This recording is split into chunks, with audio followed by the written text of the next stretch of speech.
पितृपक्ष की पौराणिक कथा। पितृपक्ष की पौराणिक कथा के अनुसार जोगे तथा भोगे दो भाई थे। दोनों अलग अलग रहते थे। जोगे धनी था और भोगे निर्धन।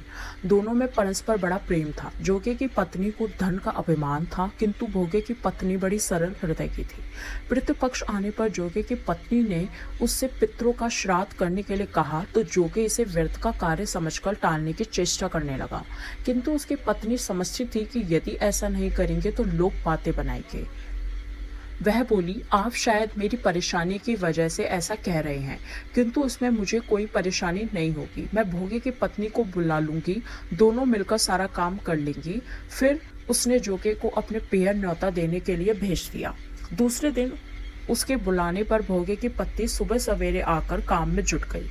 उसने रसोई तैयार की, अनेक पकवान बनाए, फिर सभी काम निपटाकर अपने घर आ गई।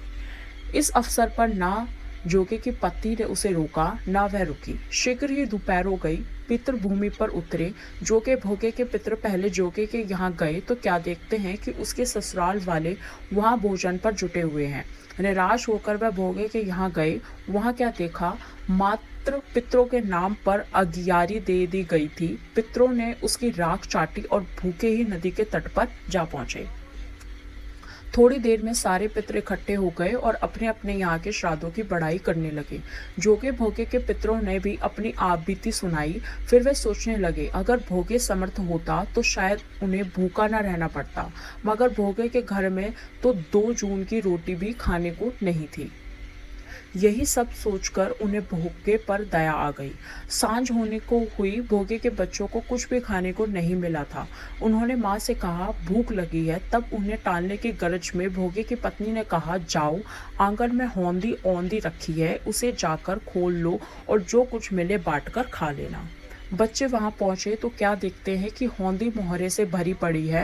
वे दौड़े दौड़े माँ के पास पहुंचे और उसे सारी बातें बताई।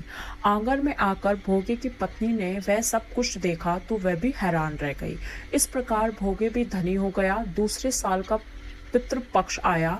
श्राद्ध के दिन भोगे की स्त्री ने 56 प्रकार के व्यंजन बनाए। ब्राह्मणों को बुलाकर श्राद्ध किया, भोजन कराया, दक्षिण दी। जेठ जेठानी को सोने चांदी के बर्तनों में भोजन कराया। इससे पितृ बड़े प्रसन्न तथा तृप्त हुए।